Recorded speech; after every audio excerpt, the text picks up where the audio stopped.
Assalamualaikum warahmatullahi wabarakatuh. Ananda semuanya, apa kabarnya? Semoga dalam keadaan sehat walafiat ya semuanya, supaya bersemangat dalam pembelajaran pada pertemuan ini. Nah, kembali lagi bersama saya belajar eksponen pada pertemuan 5. Tujuan pembelajaran pada pertemuan 5 ini yaitu Ananda dapat mengidentifikasi bentuk akar. Nah, masih ingatkah Ananda sifat eksponen yang ke-8 dan ke-9? Nah, yaitu kategori bilangan berpangkat pecahan. Nah, ini kita akan pelajari pada pertemuan ini. Bilangan berpangkat pecahan berkaitan dengan bilangan berpangkat positif. Nah, misalnya 3 pangkat 2. Nah, ini bisa 3 pangkat 2 itu sama dengan 9. Nah, dapat dituliskan 3 itu sama dengan akar 9. Kemudian 3 pangkat 3 itu sama dengan 27. Dapat dituliskan 3 itu sama dengan akar pangkat 3 dari 27. Kemudian 3 pangkat 4 itu kan hasilnya 81. Nah, dapat dituliskan 3 itu adalah akar pangkat 4 dari 81. Dan begitu seterusnya. Kok bisa? Nah, mari simak penjelasan berikutnya. Nah, ini adalah hubungan bilangan berpangkat positif dengan bentuk akar. Nah, silakan Ananda perhatikan ya dalam tabel-tabel ini.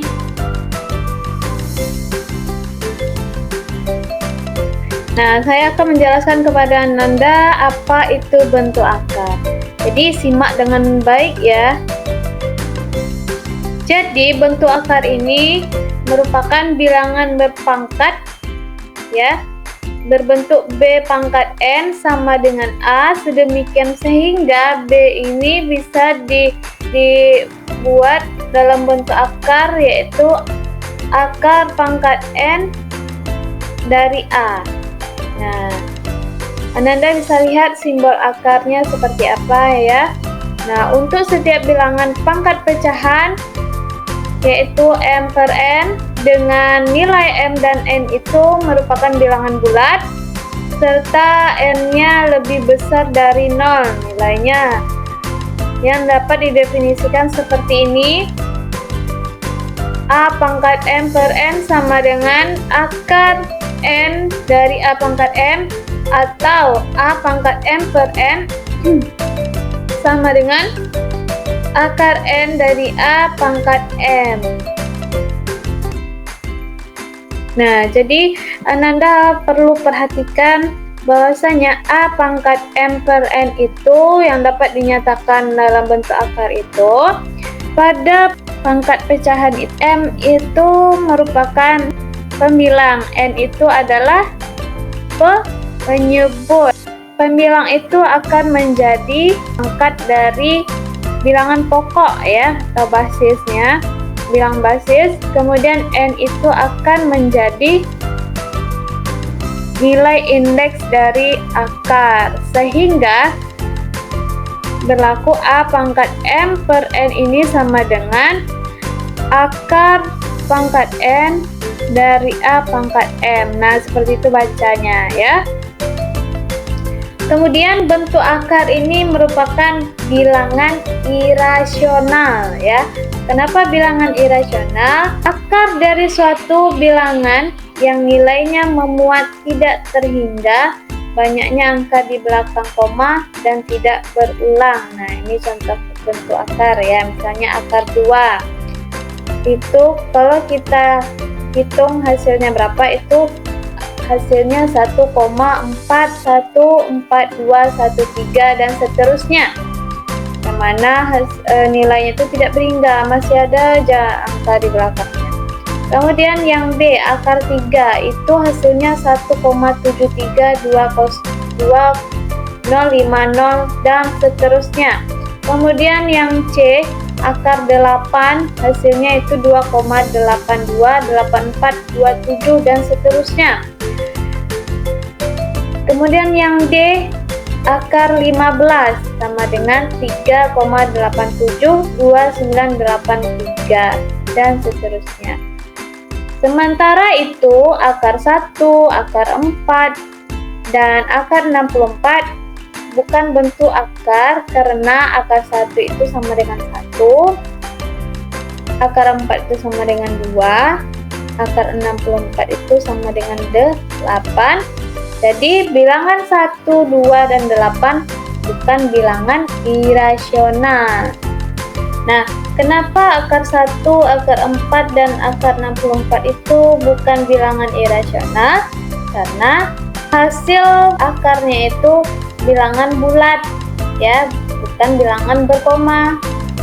Selanjutnya contoh lain hubungan antara pangkat pecahan dengan bentuk akar yaitu sebagai berikut. Misal 3/2 itu hasilnya 9, sehingga akar 9 itu sama dengan 3. Bentuk akar 9 dapat diubah ke dalam bentuk pangkat pecahan yaitu 9/1/2. 1 itu merupakan pangkat dari 9, 2 itu merupakan akar 2, ya. Sehingga 9/1/2 itu sama dengan 3 kali 3 pangkat 1/2 sama dengan 3/2 dipangkatkan 1/2 sama dengan 3/2 kali 1/2 karena menerapkan sifat eksponen yang ketiga yaitu bilangan yang berpangkat dipangkatkan lagi maka pangkatnya itu bisa dikalikan. Oke, sehingga hasilnya 3/1 tapi satunya tidak ditulis. Nah, sehingga sama dengan akar 9, merupakan 3 itu sama dengan akar 9. Selanjutnya 2/3 itu hasilnya 8. Sedemikian sehingga akar 3 dari 8 sama dengan 2, ya. Nah, jadi maksudnya bilangan berpangkat 2/3 ini bisa diubah ke dalam bentuk akarnya yaitu hasil dari pangkat itu adalah 8. Nah, 3 itu pangkatnya berarti akar 3 dari 8 sama dengan 2. Kemudian bentuk dari akar 3 dari 8. Akar 38 ini dapat ditulis dalam bentuk 8 pangkat 1/3. Ya, ingat, penyebut adalah indeks akar, pembilang adalah pangkat bilangan pokok, ya. Karena pada akar itu 8 itu memiliki pangkat 1, ya, yang merupakan jadi pembilang, dan indeks akarnya adalah 3 yang merupakan menjadi penyebut, ya, ketika dirubah menjadi pangkat pecahan. Nah, karena 8 pangkat 1/3 sama dengan 2 kali 2 kali 2, pangkat 1/3 sama dengan 2/3 dipangkatkan 1/3 sama dengan 2 kali 2 pangkat 3 kali 1/3. Hasilnya 2/1. Cuma tidak dituliskan pangkat satunya, cuma sama dengan 2 saja, sama dengan akar 3 dari 8. Nah, ini contoh lain dari hubungan bilangan berpangkat pecahan dengan bentuk akar. Semoga Ananda bisa memahaminya, ya. Oke, selanjutnya ada contoh soal, ya. Silahkan Ananda simak dengan baik. Yang pertama ada 5/2/3 sama dengan akar 3 pangkat 5/2, ya. Nah, sama dengan akar 3 dari 25. Kemudian yang B, akar 4 dari 5/8 sama dengan 5 pangkat 8 per 4 sama dengan 5 pangkat 2. 8 bagi 4 sama dengan 2 ya, makanya 5 pangkat 2. Hasilnya 25. Kemudian yang C, 8 pangkat 1 per 2 sama dengan akar 2 dari 8 pangkat 1 sama dengan akar 2. Jadi kalau akar 2 tidak perlu ditulis indeksnya ya. Yang D, A pangkat 1 per 2 sama dengan akar A. Nah, jadi di sini perlu Ananda pahami yaitu dalam meletakkan atau menerapkan mana penyebut dan pembilang itu pada akar, yang mana penyebut itu berperan sebagai indeks dari akar, dan pembilang itu berperan sebagai pangkat dari bilangan pokok. Kita lanjut ke contoh 2, hubungan pangkat pecahan dengan bentuk akar. Ada 2 soal. Nah, pertama, nyatakan 3 pangkat 1 per 5 ke dalam bentuk akar. Mudah sekali ya, Nanda semua kan sudah dijelaskan tadi kan caranya, karena kita perhatikan fokus pada pangkatnya, yaitu pembilang dan penyebut. Pembilang itu akan menjadi pangkat dari basis, penyebut itu akan menjadi nilai akarnya. Nah, yaitu bentuk akarnya adalah 3 pangkat 1 akar 5. Karena 3 pangkat 1 itu tidak perlu dituliskan satunya ya, pangkat satunya. Karena 3 pangkat 1 ya 3 gitu ya. Kemudian nomor 2, nyatakan 7 akar 4 ke bentuk bilangan bulat berpangkat. Kebalikan dari nomor 1 ya, berarti ngerubahnya ya udah 7 itu kan berpangkat 1, berarti 1 per 4 karena nilai akarnya 4. Jadi 7 pangkat 1 per 4. Nah, pada bilangan berpangkat pecahan ini ada namanya operasi aljabar. Nah, ini berlaku jika suatu bilangan A dan B yang merupakan bilangan real dengan pangkat M dan N merupakan bilangan rasional, berlaku sifat-sifat berikut, yaitu ada 5.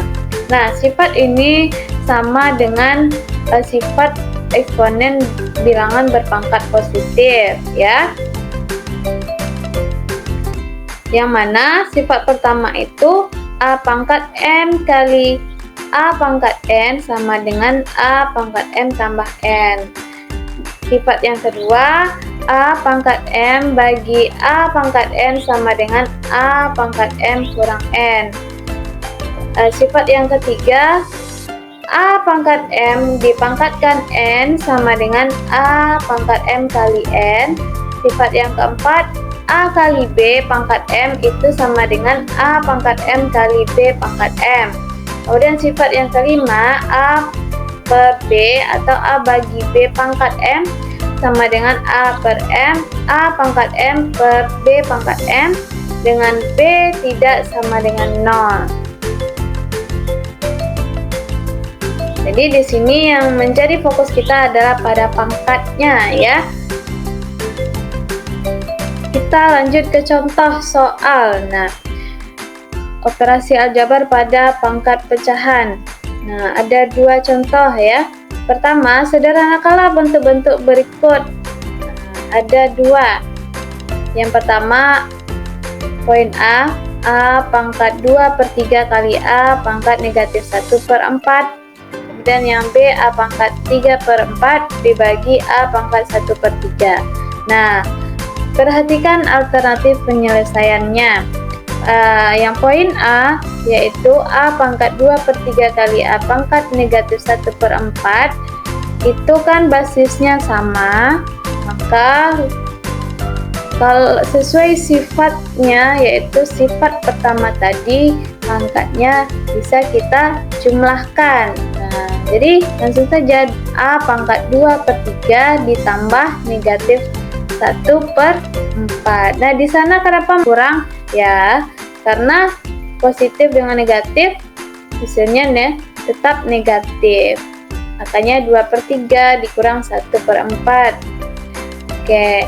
Selanjutnya kita samakan penyebutnya dahulu supaya bisa kita operasikan. Nah, yaitu 12 penyebutnya. 2/3 kita kalikan dengan 4, 1/4 kita kalikan dengan 3. Dapatlah hasilnya 8/12 dikurang 3/12 sama dengan A pangkat 5/12. Jadi hasilnya adalah A pangkat 5/12. Apakah bisa disederhanakan? Tentu tidak ya, karena sudah ganjil genap, penyebutnya genap, pembilangnya ganjil, jadi tidak bisa kita sederhanakan. Kemudian yang poin B, A pangkat 3/4 bagi A pangkat 1/3.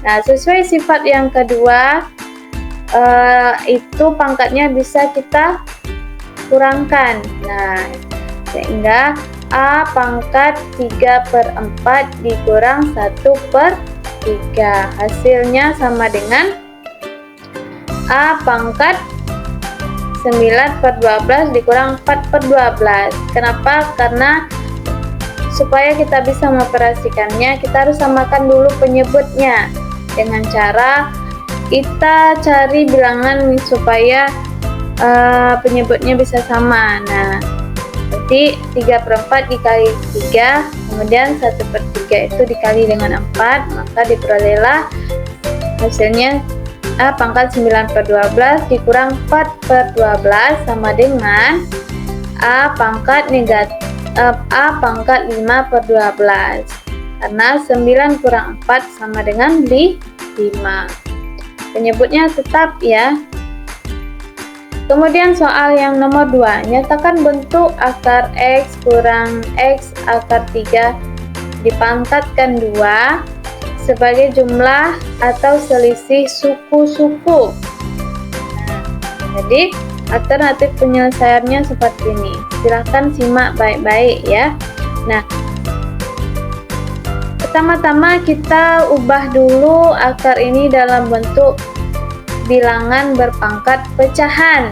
Nah, akar X itu kita ubah menjadi X pangkat 1/2, karena akar X itu adalah X pangkat 1 akar 2 itu ya, cuman 2-nya tidak ditulis, makanya X 1/2. Nah, kemudian X akar 3 itu bentuk bilangan berpangkat pecahannya adalah 1/3, X pangkat 1/3 dipangkatkan 2. Nah, ini sesuai dengan bentuk sifat seberapa? 4 ya. Kita jabarkan ya, X pangkat 1/2 dikurang X pangkat 1/3. Pangkat 2 itu berarti adalah X pangkat 1/2 kurang X 1/3 dikali X pangkat 1/2 dikurang X pangkat 1/3. Hasilnya itu adalah X pangkat 1/2 pangkat 2 dikurang 2X pangkat 1/2 X pangkat 1/3 ditambah negatif X pangkat 1/3 pangkat 2. Hasil akhirnya adalah X kurang 2X pangkat 1/2 tambah 1/3 tambah X pangkat 2/3 sama dengan kita operasikan, hasilnya X kurang 2X pangkat 5/6 ditambah X pangkat 2/3. Dari mana datangnya 5/6? Ya, dari pangkat 2X tadi ya, kita samakan penyebutnya jadi 6 ya, jadi masing-masing dikalikan 1/2 dengan 3, 1/3 dikalikan dengan 2. Nah, contoh nomor 2 tadi itu ada kaitannya dengan penyederhanaan bentuk akar. Nah, bagaimana penyederhanaan bentuk akar itu? Apa sih itu? Nah, ayo kita pelajari bersama-sama. Jadi penyederhanaan bentuk akar itu kita mengubah bilangan di dalam akar itu menjadi dua bilangan. Nah, dengan bilangan yang satu dapat diakarkan, sedangkan bilangan yang lain itu tidak dapat diakarkan. Langsung aja kita ke contoh ya. Nah, karena di definisinya adalah mencari dua bilangan yang mana yang satunya itu bisa diakarkan, yang satu lagi tidak. Oke, pertama poin yang A, akar 32. Berarti kita harus mencari bilangan yang bisa diakarkan 2, yaitu 16 kali 2, yaitu sama dengan akar 16 kali akar 2 sama dengan 16 itu adalah 4 kali 4 ya. Makanya akar 4 kali 4 dikali akar 2. Akar 2 itu sudah tidak bisa lagi ya diakarkan. Hasilnya adalah 4 akar 2. Maksudnya di sini adalah akar 16 itu adalah kelipatan 4 ya. Makanya 4 akar 2. Kemudian poin B, akar 18. Akar 2 dari 18 sama dengan akar 2 dari 9 kali 2 sama dengan akar 2 dari 9 dikali akar 2 dari 2 sama dengan akar 2 dari 3 kali 3 dikali akar 2 dari 2 sama dengan 3 akar 2 dari 2. Oke. Kenapa bisa 9 kali 2? Karena cuma 9 yang bisa diakarkan. Yang hasilnya itu jika dikalikan dengan 2 adalah 18 ya. Kemudian poin C, akar 2 dari 125. Jadi kita mencari dua bilangan kelipatan 2 yang bisa diakarkan, yaitu adalah akar 2 dari 25 kali 5, yang mana 25 itu adalah kelipatan 2 dari 5 kali 5. Maka hasilnya 5 akar 5. Kemudian poin D ini adalah akar 3 ya. Caranya pun sama dengan akar 2. Kita mencari akar kelipatan 3 berarti ya. Dari soal akar pangkat 3 dari 81 adalah, nah, di sini sama dengan akar pangkat 3 dari 27 kali 3. Karena cuma 27 yang bisa diakarkan, yang hasilnya itu merupakan 81 ya, kalau 27 kali 3 sama dengan, nah boleh kita jabarkan seperti ini, yaitu 27 kali 3, kita ubah bentuk akarnya menjadi bentuk pecahan, pangkat pecahan, yaitu 27 kali 3 pangkat 1/3 sama dengan 27 pangkat 1/3 kali 3 pangkat 1/3 sama dengan, nah bentuk akar lagi, yaitu akar pangkat 3 dari 27 kali akar pangkat 3 dari 3 sama dengan akar 27 itu tadi, akar 3 dari 27 itu adalah akar pangkat 3 dari 3 kali 3 kali 3 kali akar 3 dari 3, sehingga hasilnya adalah 3 akar pangkat 3 dari 3. Jadi maksudnya di sini adalah 81 itu merupakan 3 akar pangkat 3 dari 3. Nah, dalam kehidupan sehari-hari bentuk akar ini sering kita jumpai. Misalnya ini, Pak Arman mempunyai sebidang tanah berbentuk persegi dengan luas 144 meter kuadrat. Nah, berapakah panjang dari tanah tersebut? Nah, kita dapat menyelesaikannya dengan cara pertama, kita identifikasi dulu apa sih yang diketahui dari soal, yaitu luas tanah Pak Arman yang berbentuk persegi ya, seluas 144 meter kuadrat. Apa yang ditanyakan? Yaitu panjang dari tanah tersebut ya. Nah, ingat, Karena di soalnya tanah itu berbentuk persegi dan luasnya adalah 144 meter persegi. Nah, perlu diketahui luas persegi itu adalah sisi kali sisi. Makanya di sana sudah diketahui luas persegi itu adalah 144 meter kuadrat. Nah, lalu bagaimana dengan sisinya? Kita tinggal sisi kali sisi itu sama dengan sisi kuadrat atau S kuadrat sama dengan 144 meter kuadrat. Nah, sehingga sisi sama dengan akar 144 meter kuadrat. Berapakah akar dari 144? Yaitu 12 ya. Karena 12 kali 12 jadinya 144 ya kan. Jadi sisi itu sama dengan panjang ya. Jadi panjang tanah Pak Amir itu adalah 12 meter persegi. Selanjutnya, luas sebuah meja makan berbentuk persegi adalah 2500 cm kuadrat. Jika di sekeliling meja tersebut akan dihias dengan pita, berapa panjang pita yang dibutuhkan? Nah, bagaimana cara menyelesaikannya? Oke, pertama-tama kita identifikasi dulu apa saja yang diketahui, yaitu luas meja berbentuk persegi ada yaitu 2500 cm kuadrat. Kemudian yang dikelilingi pita. Kemudian yang ditanya itu adalah panjang pita yang dibutuhkan untuk mengelilingi meja makan itu, ya kan? Oke. Pertama-tama kita harus menyelesaikan soal ini menggunakan rumus luas persegi lagi ya, yaitu sisi kali sisi.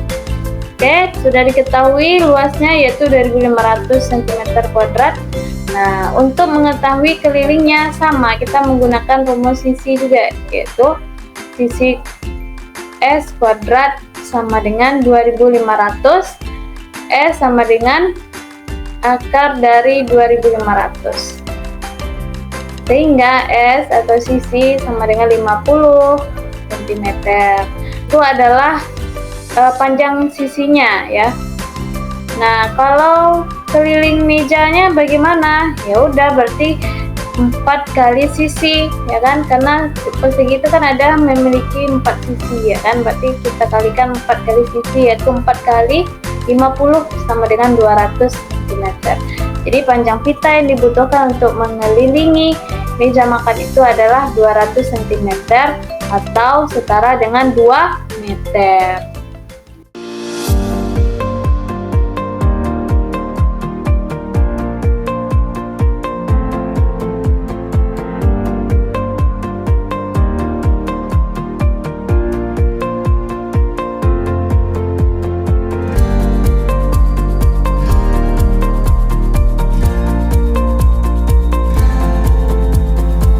Sekian pembelajaran kita pada pertemuan kelima ini. Silahkan Ananda pahami dengan seksama dan diulang-ulang materi pertemuan 5 ini. Jangan lupa dicatat pada buku catatannya. Sampai jumpa pada pertemuan berikutnya pada materi bentuk akar.